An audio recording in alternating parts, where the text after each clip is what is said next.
میری ساس ایک دائی تھی۔ مجھے ہر 6 ماہ بعد ایک دوائی دیتی اور کہتی اس طرح تم 6 مہینے میں ہی بیٹا جن دو گی، اور پھر ایسا ہی ہوتا۔ میرے گھر ہر 6 ماہ بعد بیٹا پیدا ہوتا۔ میری ساس اب پورے گاؤں میں مشہور ہو گئی تھی، لوگ دور دور سے اس کے پاس آتے۔ اور پھر ایک دن جب وہ ایک عورت کی ڈیلیوری کر رہی تھی، میں وہاں چھپ کر دیکھنے لگی اور حیران ہو گئی، کیونکہ وہاں تو ایک بڑا سا میرا نام نورین ہے اور میری عمر 27 سال ہے۔ میرا تعلق ڈیرہ غازی خان سے ہے اور میرا خاندان ایک غریب اور کافی نچلے طبقے کا ہے۔ میری اماں ایک غریب لیکن خوبصورت عورت تھی۔ اس کے نین نقش بتاتے تھے کہ اس کا حسن ایک وقت میں لازوال رہا ہوگا اور اس پر کئی لوگ فدا ہوں گے، لیکن ان کی قسمت میرے ابا سے جا لگی تھی، جو زمانے بھر کا نشئی اور جواری تھا۔ وہ سارا دن محنت مزدوری کرتا اور شام میں نشہ کرنے کے بعد گھر آتا، اور جب وہ نشہ کر لیتا تو اسے پھر بالکل بھی ہوش نہیں رہتا کہ وہ کیا کر رہا ہے۔ نشے میں وہ ہمارا ایک ہی گھر 15 لوگوں کو بیچ چکا تھا۔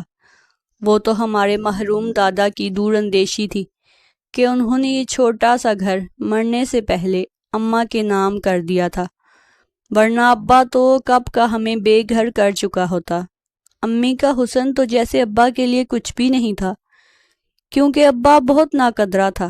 ہم 4 بہنوں اور 5 بھائیوں میں سے صرف ایک میں تھی جو اماں پر گئی تھی۔ حسن اور بول چال دونوں کے معاملے میں اماں پر گئی تھی۔ باقی سب بہنیں بھی اچھی شکل کی تھی، لیکن میں ان کے مقابلے میں کچھ الگ سی تھی۔ میری اماں اکثر مجھے کہتی کہ نورین، میں تیری ماں ہوں، لیکن قسم سے تیرے حسن اور تیری آنکھوں کی دیوانی ہوں۔ جو راہ چلتا مجھے دیکھتا تو ایک بار میرے گال ضرور چھو کر جاتا تھا۔ میرا حلیہ بھی گلی میں پھرنے والے بچوں جیسا ہی ہوتا، بغیر جوتے، پھٹے ہوئے کپڑے، کافی دن پہلے دھویا ہوا منہ اور مٹی سے اٹا ہوا جسم، لیکن پھر بھی کئی لوگ مجھے گود میں اٹھا کر پیار کرتے تھے، بلکہ کچھ تو مجھے تھوڑے بہت پیسے بھی دے جاتے تھے۔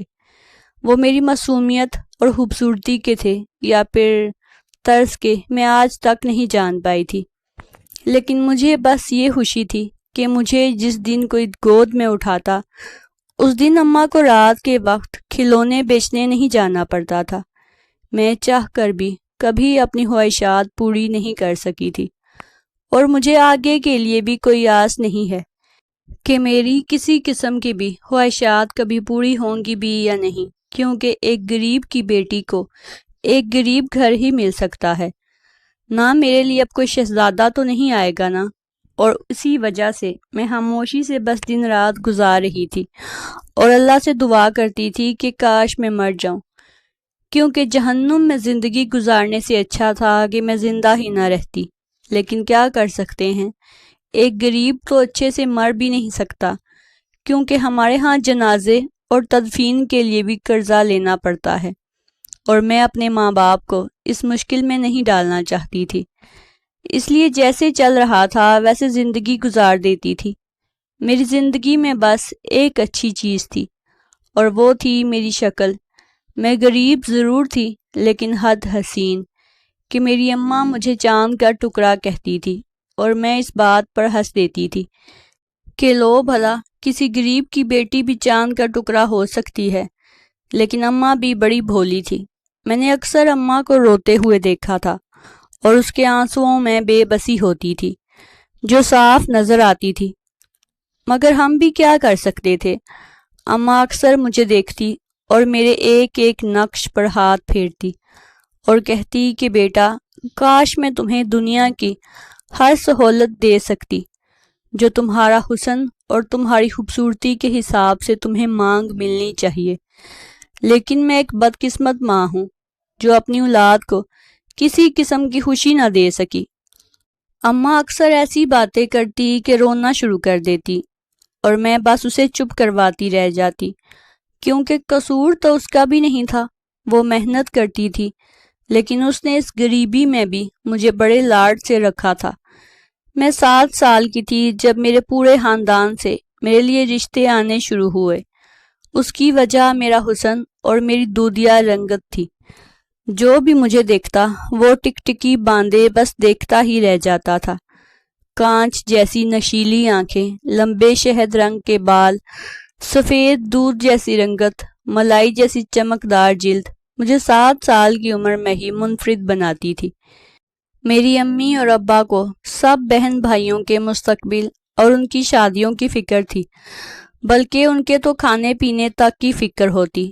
چونکہ میں اتنی پیاری تھی کہ میں جس بھی گھر میں کھانا مانگنے کے لیے دستک دیتی وہ فوراً مجھے کھانے کے ساتھ کچھ پیسے بھی دے دیتے تھے۔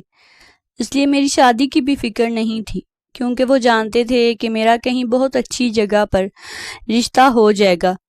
لیکن باقی بہن بھائی شکل و صورت میں مجھ سے کم ہیں، اس لیے میری وجہ سے انہیں مسئلہ ہو سکتا ہے۔ میری امی اور ابا کو لوگ میری خوبصورتی کی وجہ سے بہت محبت دیتے تھے، اس لیے وہ دونوں ہی مجھے بہت توجہ دیتے تھے۔ بابا تو مجھے کبھی بھی کسی بات پر نہیں ڈانٹتے تھے، جبکہ باقیوں کو وہ ذرا سی بات پر مارنے لگتے تھے، بلکہ وہ اکثر امی سے کہتے کہ اسے کام کرنے نہ دیا کرو، نہ ہی کچھ کھانا بنانے کے لیے کہا کرو۔ انہیں لگتا تھا کہ میں موم کی گڑیا تھی جو شاید گرمی میں کہیں پگھل نہ جائے، لیکن میری امی نے میری پرورش بہت الگ طریقے سے کی تھی۔ وہ کبھی بھی بابا یا کسی اور رشتہ دار کی باتوں میں نہیں آئی تھی، نہ ہی مجھے آنے دیا تھا۔ وہ سب کو یہی کہتی کہ یہ بھی میرے باقی بچوں کی طرح ہی ہے، اگر میں اس سے کام نہیں کرواؤں گی تو کل کو پرائے گھر جا کر باتیں سنے گی اور پھر ہمیں کوسنے دے گی کہ امی بابا نے مجھے کچھ سکھایا نہیں۔ لوگ ایک آدھا ماہ شکل و صورت دیکھ لیتے ہیں، لیکن پھر باقی زندگی سفید چمڑی سے کام نہیں چلتا۔ ہاتھ میں ہنر ہو تو سسرال میں مقام بنتا ہے، اور امی کی یہ بات ہمیشہ مجھے سب سے اچھی لگتی تھی۔ وہ ہمیشہ مجھے سمجھاتی رہتی تھی کہ بیٹا کبھی بھی اپنے حسن پر غرور نہ کرنا، یہ ایک فانی چیز ہے اور وقت کے ساتھ ڈھل جائے گا، باقی رہ جائیں گے تو تمہارے عمل اور تمہارے ہنر۔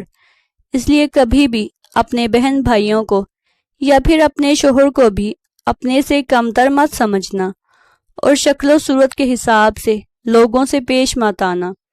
میں نے سارا بچپن امی کی یہ نصیحتیں سنی تھی، اور اب جوانی کے ساتھ ساتھ مجھ میں اتنا عقل و شعور بھی آ گیا تھا کہ مجھے کسی بھی چیز کا رتی برابر بھی غرور نہیں تھا۔ میں گھر کے ہر کام میں ماہر تھی۔ کئی لوگوں کا کھانا ماتھے پر ایک بھی شکن لائے بغیر چٹکیوں میں بنا لیتی تھی۔ سلائی کڑھائی تو جیسے میرا مشغلہ تھا۔ ہر قسم کا ٹانکا میں ایسے بناتی کہ دیکھنے والا اش اش کر اٹھتا۔ امی اکثر کہتی تھی کہ میں چاہتی تھی کہ تجھے پڑھاؤں، لیکن وہ میں نہیں کر سکتی تھی۔ لیکن میں نے تیری تربیت میں باقی کوئی بھی کمی نہیں چھوڑی، اور میں بھی جانتی تھی کہ میری امی درست کہہ رہی ہیں۔ اب میں بڑی ہو رہی تھی۔ امی نے سوچا کہ وہ خود ہی میری شادی کسی اچھی جگہ کر دیں گی۔ میں بھی یہی چاہتی تھی، کیونکہ ابا تھا تو جواری ہی، اس لیے اماں کو ڈر لگا رہتا تھا کہ کہیں وہ لالچ میں آ کر مجھے بیچ ہی نہ دے۔ اس لیے اماں نے خود سے میرے رشتے ڈھونڈنے شروع کر دیے۔ ہماری ہی برادری کے کئی لوگ میرے لیے ہاتھ پھیلائے کھڑے تھے، لیکن اماں بہت جانچ پڑتال کر کے میرے لیے کوئی بھر ڈھونڈنا چاہتی تھی، اور پھر کافی وقت بعد انہیں وہ مل ہی گیا جس کی وہ تلاش میں تھی۔ میرے لیے گاؤں کے ایک اچھے گھر سے رشتہ آیا تھا۔ ہونے والا شوہر باہر کے ملک سے پڑھائی کر رہا تھا، اور سسر بھی بہت بڑا زمیندار تھا۔ لیکن عجیب بات یہ تھی کہ میری ساس دائی تھی۔ میں نے امی سے کہا بھی کہ اگر وہ لوگ اتنے امیر ہیں تو پھر میری ساس یہ کام کیوں کرتی ہیں؟ لیکن میری امی نے کہا کہ بیٹا وہ ایک خدا ترس عورت ہے، اس لیے وہ لوگوں کی مدد کرتی ہے، وہ کسی سے بھی ڈیلیوری کے پیسے نہیں لیتی، اور اچھی بات ہے کہ وہ دائی ہے۔ اب دیکھو وہ اتنی تجربہ کار ہے کہ تمہارے لیے کوئی مسئلہ ہی نہیں ہوگا۔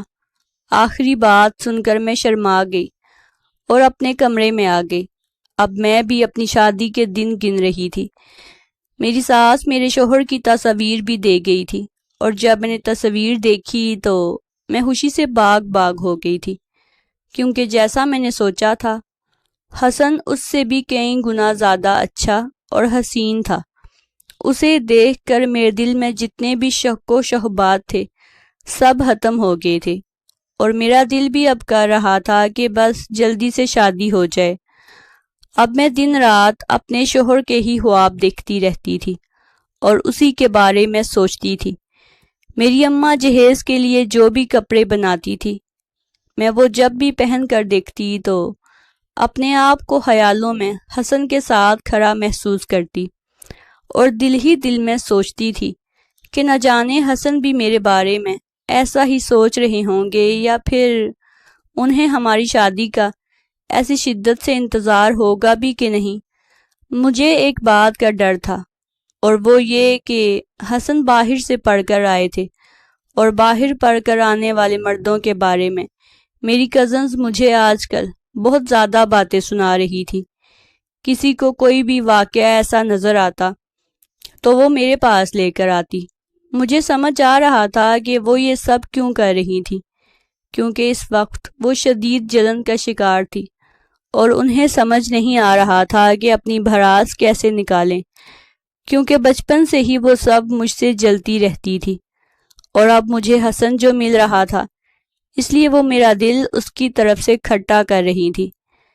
لیکن میں کسی کے سامنے بھی یہ ظاہر نہیں کر رہی تھی کہ مجھے کوئی فرق پڑ رہا ہے یا پھر میرے دل میں کچھ آ رہا ہے، کیونکہ اگر میں کسی کو کوئی جواب دیتی تو اس کا مطلب انہیں ان کے مشن میں کامیاب کرنا تھا۔ اس لیے میں سب کو یہی کہہ رہی تھی کہ اگر وہ رضامند نہ ہوتا تو مانتا ہی کیوں، آخر باہر سے آ رہا ہے، ماں کو کہہ دیتا۔ لیکن یہ سب باتیں بس میں اوپر اوپر سے کہہ رہی تھی، اندر اندر سے تو مجھے بہت زیادہ ڈر لگ رہا تھا کہ اگر وہ کسی اور کو پسند کرتا ہوا تو میں کیا کروں گی۔ بس یہی بات مجھے پریشان کیے ہوئے تھی، اور میں کسی سے اس بات کا ذکر بھی نہیں کر سکتی تھی، کیونکہ میری اماں پرانے خیالات کی عورت تھی۔ انہیں ان سب باتوں سے کوئی فرق نہیں پڑتا تھا۔ ان کے لیے یہ بات اہم تھی کہ میں اتنے بڑے خاندان کی پہلی اور بڑی بہو بننے جا رہی ہوں، اور میرا شوہر بھی باہر کے ملک میں رہتا ہے۔ ہمارا خاندان ایک ایسا خاندان تھا جہاں کے لوگ دوسرے شہر بھی جاتے تو ان کے لیے وہ دبئی یا لندن ہوتا تھا، اور پھر میرا شوہر 7 سمندر پار رہتا تھا۔ میں تو بس اپنی اماں کی یہ خوشی دیکھ کر چپ ہو گئی تھی، اور اپنے خدشوں کو اپنے دل میں چھپا لیا۔ اور پھر شادی کا دن بھی قریب آ گیا تھا۔ سب کو جلتے دیکھ کر میرے دل کو بھی مزہ آیا تھا، اور پھر جب میرا لہنگا آیا تو جیسے مجھے لگا میرے خواب سچ ہو رہے تھے۔ میں بہت خوش تھی، کئی بار وہ لہنگا لگا کر اپنے ساتھ دیکھا۔ جب بارات آئی تو اس دن آن بان دیکھ کر سب نے انگلی اپنی دانتوں میں دبا لی، اور پھر میں سب کی نگاہوں کے گھیرے میں یہاں سے رخصت ہو گئی۔ بارات جس گاؤں سے گزرتی وہاں ہمارا شاندار استقبال کیا جاتا۔ ہر طرف جیسے اعلان ہو رہا تھا کہ چودھری کے بڑے بیٹے کی بارات آ رہی ہے۔ ہر کوئی پھول کے لیے استقبال میں کھڑا تھا، اور پھر اسی شور شرابے کے ساتھ میں رخصت ہو کر سسرال آ گئی۔ یہاں سب بہت اچھے تھے، ہر کوئی مجھ سے بڑی پیار اور محبت کرتا تھا۔ حسن بھی جیسا میں نے سوچا تھا اس کے بالکل ہی متضاد تھے۔ وہ بہت شریف النفس اور دھیمے مزاج کے تھے۔ ڈانٹنا یا مارنا تو دور کی بات، وہ تو اونچی آواز میں بات بھی نہیں کرتے تھے۔ میں بہت خوش تھی۔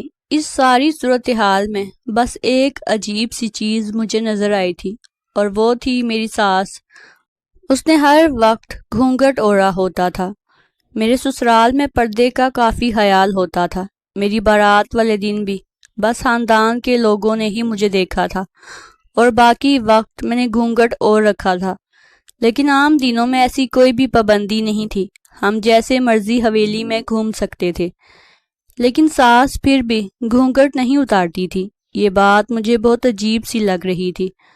وہ بہت اچھی تھی اور بہت نرمی سے بات کرتی تھی، لیکن پھر بھی جب میں نے اسے گھونگھٹ اتارنے اور اور چہرہ دکھانے کی بات کی تو وہ ہتھے سے اکھڑ گئیں اور مجھ پر غصہ کرنے لگی، اور پھر میں نے ان سے معافی مانگ لی اور اس بات کو جانے دیا۔ حسن بھی 3 مہینے یہاں رہنے کے بعد امریکہ چلے گئے۔ ان کا کام ہی کچھ ایسا تھا کہ وہ کچھ دن یہاں تو کچھ دن وہاں ہوتے تھے۔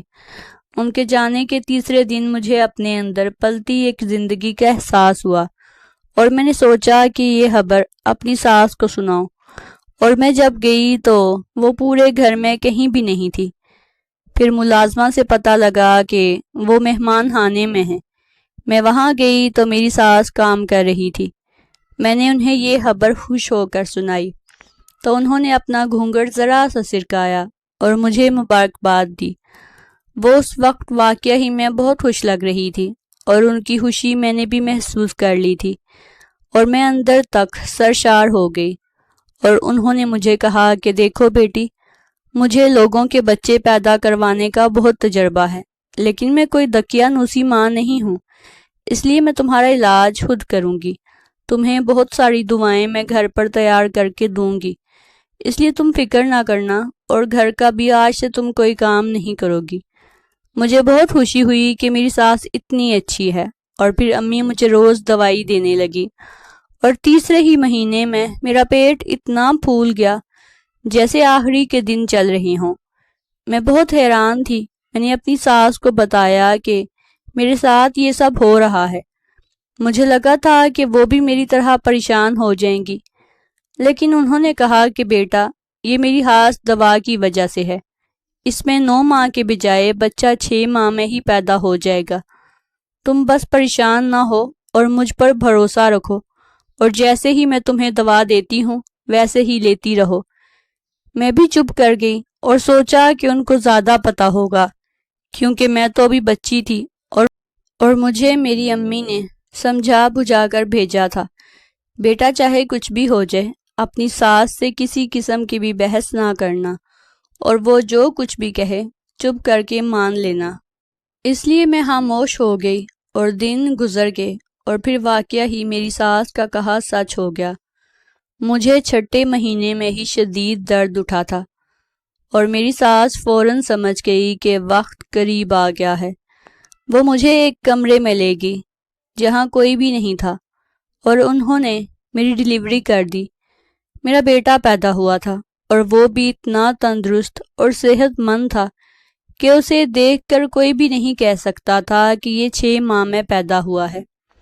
میں بہت خوش تھی، اور اب مجھے بھی یقین ہو گیا تھا کہ میری ساس ایک تجربہ کار عورت ہے، اور واقعہ ہی میں اس کا تجربہ سب سے اچھا ہے۔ میرے دل میں بھی ان کی عزت بڑھنے لگی تھی۔ اب میں انہیں دل سے امی کہتی تھی اور ان کی خدمت کرتی تھی۔ لیکن پھر اس کے بعد اچانک ایک عجیب سی چیز ہوئی۔ جو دوائی امی مجھے دیتی تھی وہ انہوں نے جاری رکھی۔ میں نے کہا کہ یہ دوائی تو حمل کے دوران کی تھی، پھر اب کیوں استعمال کروں؟ لیکن امی نے مجھے چپ کروا دیا، اور پھر میرے بیٹے کو ہوئے ابھی 3 ماہ ہی ہوئے تھے جب مجھے پتا چلا کہ میں پھر سے امید سے ہوں۔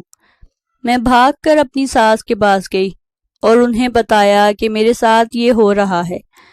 وہ اب بھی پریشان نہیں ہوئی تھی اور مجھے خوشی سے گلے لگا لیا۔ اب کی دفعہ پھر سے وہی سب ہو رہا تھا جو پہلے ہوتا آیا تھا۔ تیسرے ہی ماہ میں میرا پیٹ پھول گیا تھا اور ایسے لگ رہا تھا جیسے آخری دن ہے، اور پھر 6 ماہ میں ہی میں نے ایک بیٹے کو جنم دیا۔ اب ہر دفعہ یہی ہوتا، اور اب میرے 7 بیٹے پیدا ہو چکے تھے، اور ساس پورے گاؤں میں مشہور ہو گئی تھی۔ اب عورتیں دور دور سے میری ساس کے پاس آتی اور دوائی لیتی تھی۔ ہر جگہ میری ساس کی واہ واہ ہو رہی تھی کہ وہ 6 ماہ میں ہی بچہ ڈیلیور کر دیتی ہے اور کوئی نقصان بھی نہیں ہوتا۔ لیکن ایک چیز اب بھی ویسی ہی تھی کہ وہ ڈیلیوری کے وقت بھی وہ گھونگھٹ نکال کر رکھتی تھی۔ مجھے اب کافی چیزیں کچھ ٹھیک نہیں لگ رہی تھی۔ میں نے حسن کو بتایا کہ دیکھیں حسن، بھلا ایسے کیسے ہو سکتا ہے کہ 6 ماہ میں بچہ ہو جائے۔ میں نے حسن کو صاف الفاظ میں بتا دیا تھا کہ مجھے ان کی اماں پر شک ہے، کیونکہ مجھے لگ رہا تھا کہ وہ کچھ غلط کر رہی ہیں۔ لیکن مجھے سمجھ نہیں آ رہا تھا کہ ان کا یہ سب کرنے کا مقصد ظاہر ہوتا کیا تھا، کیونکہ وہ کسی سے بھی ڈیلیوری کے پیسے نہیں لیتی تھی، بلکہ خود ہی خرچہ اوپر آتا وہ ادا کرتی تھی۔ بلکہ میری ساس تو کسی سے دوا کا خرچہ بھی نہیں کہتی تھی۔ حسن سے جب میں نے شکایت کی تو انہوں نے مجھے آگے سے جھاڑ پلا دی کہ میں ان کی فرشتہ صفت ماں پر الزام لگا رہی ہوں۔ ان کی امی سارے گاؤں کا بھلا کرتی ہیں اور میں ان کی بہو ہو کر ان پر شک کر رہی ہوں۔ حسن نے یہ تک کہا کہ میں اپنی ساس سے جلتی ہوں۔ مجھے اتنا سب سن کر عجیب سا ہی لگ رہا تھا، جیسے حسن ڈرے ڈرے سے مجھے ڈانٹ رہے تھے۔ میں اس وقت تو چپ کر گئی تھی، لیکن میں نے اپنے دل میں تہیہ کر لیا تھا کہ اب میں اس راز پر سے پردہ اٹھا کر رہوں گی اور یہ جان کر رہوں گی کہ اس کمرے میں آخر کیا ہوتا تھا جہاں میری ساس ڈیلیوری کرتی تھی۔ اور پھر مجھے بہت ہی جلد وہ موقع بھی مل گیا جب مجھے اپنی ساس کا راز پتہ چل گیا۔ اس دن شاید قدرت میرے حق میں تھی، اس لیے وہ واقعہ ہوا۔ میں اپنے بیٹے کو کمرے میں سلا رہی تھی جب اچانک سے باہر سے کچھ آوازیں آئیں۔ میں باہر گئی تو ملازمہ نے بتایا کہ ایک عورت کو درد اٹھا تو وہ ساس کے پاس آئی ہے۔ امی اسے کمرے میں لے گئی ہیں اور اس کی ڈیلیوری ہو رہی ہے۔ اس دن قسمت سے کوئی بھی گھر نہیں تھا اور وہ ملازمہ بھی 2-3 دن پہلے ہی آئی تھی۔ میں نے کہا کہ ٹھیک ہے، میں دیکھ کر آتی ہوں کہ امی کو کسی چیز کی ضرورت نہ ہو، پھر تم کو بتاؤں گی۔ اس نے مجھے اندر جانے دیا۔ اگر پرانی ملازمہ ہوتی تو مجھے روک لیتی، کیونکہ سب کو معلوم تھا کہ اندر جانا منع ہے۔ میں اندر گئی اور پھر چھپ کر دیکھنے لگی کہ اندر کیا ہو رہا ہے، اور پھر میرے سامنے وہ گھونگھٹ بھی کھل گیا تھا اور میری ساس کی دوائی کا بھی اور اس 6 ماہ والی بات کا بھی۔ لیکن ساتھ ہی مجھے ایک بہت بڑا دھچکا لگا تھا جب میں نے اس کمرے میں اپنے شوہر کو دیکھا۔ مجھے بالکل بھی سمجھ نہیں آ رہا تھا کہ وہ یہاں کیا کر رہے ہیں۔ اب مجھے پتہ لگا تھا کہ انہوں نے مجھے کیوں ڈانٹا تھا۔ میں ان کے سامنے جا کر کھڑی ہو گئی اور تب میری ساس اور شوہر کے چہرے سفید پڑ گئے تھے اور ان کو دیکھ کر صاف پتہ لگ رہا تھا کہ وہ کچھ غلط کر رہے ہیں۔ اور پھر میری ساس نے اس عورت کو جلدی سے اس کی اولاد دے کر بھیج دیا، اور پھر میں نے ان سے پوچھا کہ یہ سب کیا ہو رہا ہے۔ تب ان لوگوں نے بتایا کہ 6 ماہ میں بچہ پیدا نہیں ہوتا، بلکہ میری ساس کی وہ دوا، اس سے بس عورتوں کے پیٹ پھول جاتے ہیں اور انہیں لگتا تھا کہ وہ امید سے ہیں، اور یہ وہ بچے تھے جنہیں ان کے ماں باپ لاوارث چھوڑ کر جاتے تھے، وہ ان بانجھ لوگوں کو دے دیتے تھے۔ اس لیے میری ساس نے یہ دوا والا کام شروع کیا تھا۔ وہ ہر وقت گھونگھٹ اس لیے رکھتی تھی کہ وہ گاؤں میں اکثر یہ دیکھنے کے لیے گھومتی تھی کہ کون سا جوڑا بے اولاد ہے اور کون بچہ نہیں چاہتا، اور وہ نہیں چاہتی تھی کہ لوگ ان کو پہچان میں یا کوئی کسی قسم کا شک کریں۔ میں اپنی ساس اور شوہر کی بات سن کر بہت خوش ہوئی تھی، اور اب میں بھی ان کے ساتھ اس نیک کام میں شامل ہو گئی ہوں جس میں وہ بے گھر بچوں کو پیار کرنے والے والدین دیتے ہیں۔ اگر وہ لوگ ویسے کسی بانجھ جوڑے کو اولاد پکڑاتے تو شاید وہ لوگ اس سے بدسلوکی کر جاتے، لیکن یہ 6 ماہ والے طریقے سے انہیں لگتا تھا کہ یہ ان کی اپنی اولاد ہے، اور آج مجھے اپنی ساس اور شوہر کی سوچ پر فخر ہوتا ہے۔ ناظرین، مزید اس طرح کی سبق آموز کہانیاں اور واقعات سننے کے لیے ہماری ویڈیو کو زیادہ سے زیادہ لائک کر دیں، شیئر کر دیں، اور اگر ابھی تک آپ نے ہمارے چینل کو سبسکرائب نہیں کیا تو ہمارے چینل کو سبسکرائب کر دیں۔